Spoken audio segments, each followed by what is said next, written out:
नमस्कार दोस्तों, welcome to हेरिटेक। दोस्तों आज हम बात करेंगे उद्यम रजिस्ट्रेशन के बारे में। सीएससी के द्वारा आप इसको डायरेक्ट भी कर सकते हैं उद्यम रजिस्ट्रेशन की वेबसाइट पर जाकर, लेकिन मैं आपको सीएससी से भी उद्यम रजिस्ट्रेशन करना बता देता हूं। दोनों में कुछ फर्क नहीं है, दोनों सेम है। बस सीएससी में आपका 1 रुपया कटेगा और उसमें आपका कुछ नहीं कटेगा, तो 1 रुपया भी कोई ज्यादा ऐसा नहीं है, लेकिन रिकॉर्ड रहता है आपके पास, तो इस वजह से आप उद्यम रजिस्ट्रेशन सीएससी से कर सकते हैं।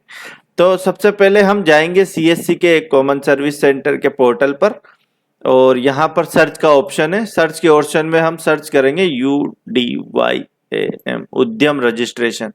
तो आप चले जाएंगे सीधे एमएसएमई रजिस्ट्रेशन की वेबसाइट पर। यहाँ पर आप देखेंगे लॉगिन विद डिजिटल सेवा कनेक्ट, तो इससे आप लॉगिन कर लेंगे। इसके बाद आप यहाँ पर डालेंगे एमएसएमई का आधार नंबर। आधार नंबर से क्या होगा कि ये एक यूनिक हो जाएगा कि इस आधार से, हालांकि ये पैन कार्ड लेता है लेकिन आधार पैन कार्ड दोनों लिंक रहते हैं, तो यहाँ पर डलता है आधार नंबर। और यहाँ पर आप डालोगे उद्यमी का नाम। तो उद्यमी का नाम डालने के बाद यहाँ पर आपके आधार में ओटीपी आएगा, उसको आप वेरीफाई करेंगे।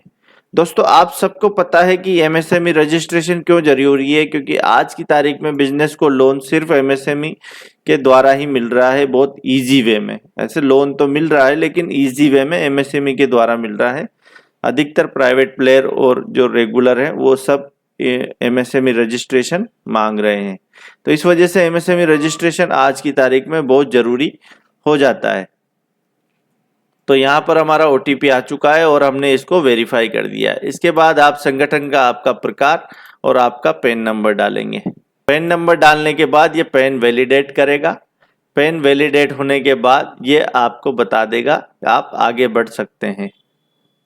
यहाँ पर पैन सक्सेसफुली वैलिडेट हो चुका है। आप क्या पिछली बार की आईटीआर भरिए? बिल्कुल भरिए, यस।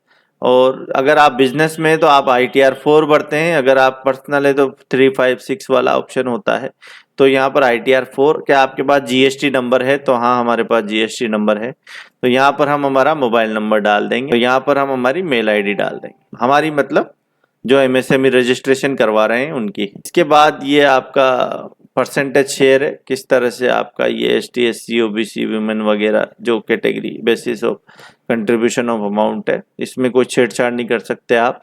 इसके बाद आपकी कैटेगरी डाल देंगे। कैटेगरी के बाद आपके जेंडर डाल देंगे। जेंडर के बाद आप क्या दिव्यांग है, स्पेशली एबल्ड है, तो वो डाल देंगे। और अब आपकी फर्म का नाम डालेंगे। फर्म का नाम डालने के बाद आपको यहाँ पर भी फर्म का नाम डालना है, इकाई का नाम डालना है। इकाई का नाम डालने के बाद आपको यहाँ पर एड्रेस डालना है। तो दोस्तों यहाँ पर यूनिट का नाम डालने के बाद आपको आपका एड्रेस डालना है। हर कॉलम भरना जरूरी है। यहाँ पर मैंने भर दिया है, तो ये यहाँ पर आ चुका है। इसके बाद दोस्तों आपका ऑफिस का पता डालना है। ऑफिस का पता भी वही रहेगा जो आपका इसका पता है। शॉप ऑफिस अलग भी हो सकता है, आपका ऑफिस कहीं हो और आपका गोडाउन कहीं हो, तो वो भी आप डाल सकते हैं। तो मैं ये ऑफिस का पता डाल रहा हूँ। हमारा ऑफिस और गोडाउन सेम है, तो यहाँ पर दोनों एड्रेस सेम आ जाएंगे। तो दोस्तों यहाँ पर हमने डिटेल भर दी है। अब बात आएगी कि ये आपके ऑफिस का एड्रेस हमने डाल दिया है। ऑफिस का एड्रेस डालने के बाद आपकी डेट ऑफ इनकॉर्पोरेशन यहाँ पर आपको डालनी है, जिस दिन आपने आपकी फर्म बनाई थी और जिस दिन आपने काम चालू किया था। तो फर्म बनाने की और काम चालू करने की तारीख अलग अलग हो सकती है, तो ये आप देख कर डालें। तो दोस्तों यहाँ पर लिखा हुआ है कि क्या आपका पहले से कोई UAM पंजीकरण है, तो यहाँ पर हम नो लिख देंगे। इसके बाद आपकी इनकॉर्पोरेशन मतलब कब आपने फर्म का निर्माण किया, तो अगर आपके पास GST है तो उसमें डेट आती है, और अगर आपके पास GST नहीं है तो आपको अंदाजन उसका डेट डालना पड़ेगा। तो यहाँ पर हमारे पास GST है तो हम उसकी डेट डाल देते हैं। उसके बाद क्या आप बिजनेस प्रोडक्शन कंडम डेट, वेयर कब आपका प्रोडक्शन स्टार्ट हुआ, तो मतलब बिजनेस कब आपका चालू हुआ, तो यहाँ पर हम उसकी भी डेट डाल देते हैं, हमने बिजनेस कब चालू किया। तो यहाँ पर बिजनेस की डिटेल डालने के बाद अब आपको यहाँ आपका बैंक अकाउंट डिटेल डालनी है। बैंक अकाउंट डिटेल डालने के बाद ये आगे पूछेगा आपके NIC कोड, तो पहले हम बैंक डिटेल डाल देते हैं।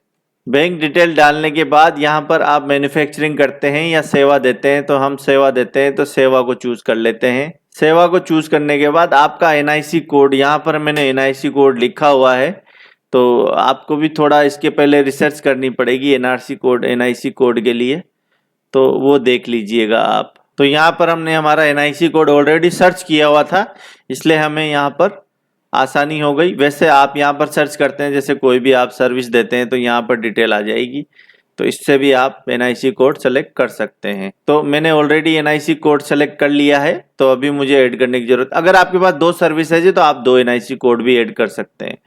आपके यहाँ संख्या कितनी है व्यक्तियों की, तो यहाँ पर 1 संख्या है, तो यहाँ पर 1 लिख देंगे। इसके बाद आप आता है टर्नओवर, तो टर्नओवर यहाँ पर लिख देंगे 20 लाख करीब जो टर्नओवर है।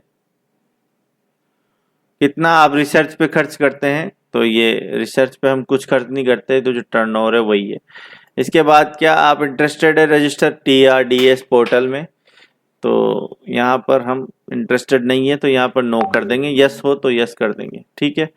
तो इसके बाद आपको सबमिट एन OTP। तो दोस्तों ये बहुत हल्की फुल्की डिटेल थी। 2 चीज़ों का ध्यान रखना है, आपका टर्नओवर और आपका जो NIC कोड है वो। तो टर्नओवर और NIC कोड अगर आपने सही डाल दिया तो इसमें कोई दिक्कत आने वाली नहीं है, तो बहुत ही इजी प्रोसीजर है।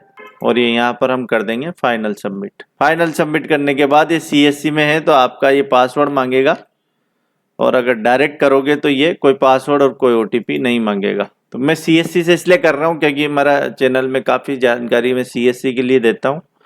तो ये हमारा उद्यम रजिस्ट्रेशन का क्रमांक आ चुका है, और यहाँ पर हम इसको कर देंगे ओके।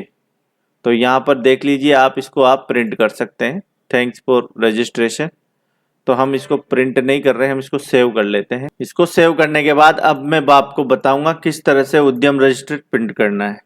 यहाँ पर गूगल में सर्च करना है उद्यम रजिस्ट्रेशन, जो पहली साइट आएगी एड को छोड़कर उस साइट पर आपको जाना है, और वहां पर प्रिंट का ऑप्शन आएगा, वहां से आप आपका उद्यम आधार प्रिंट कर सकते हैं।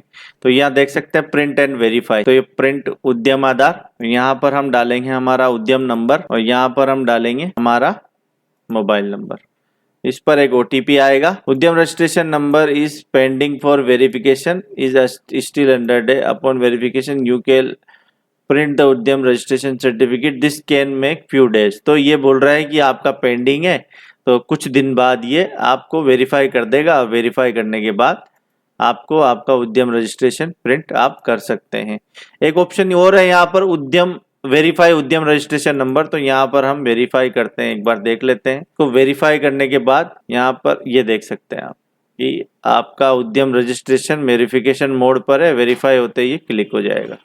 तो दोस्तों ये वेरिफिकेशन में हमने डाला है, तो यहाँ पर जब हम वेरिफिकेशन की डिटेल डालते हैं तो ये यहाँ पर दिखा रहा है कि वेरिफिकेशन मोड पर है। जब वेरिफिकेशन हो जाएगा तो आपका रजिस्ट्रेशन प्रिंट हो जाएगा।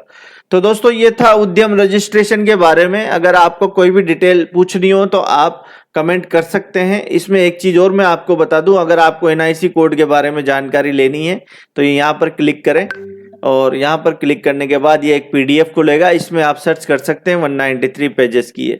तो आपकी जो भी सर्विस है उसमें आप यहाँ पर सर्च कर सकते हैं, ये सभी सर्विसेज की डिटेल यहाँ पे दे रखी है। तो आपको इजी वे में यहाँ पर आपको NIC कोड के बारे में जानकारी मिल जाएगी। अगर आप कहेंगे तो मैं इसको टेलीग्राम चैनल पर डाल दूंगा, और इसमें और ज्यादा कुछ है नहीं, पर NIC कोड आपको सही डालना जरूरी है दोस्तों। तो दोस्तों कैसा लगा आपको मेरा वीडियो? अगर वीडियो पसंद आया हो तो चैनल को सब्सक्राइब कीजिए और वीडियो को शेयर कीजिए दोस्तों। तब तक के लिए जय हिंद, जय भारत।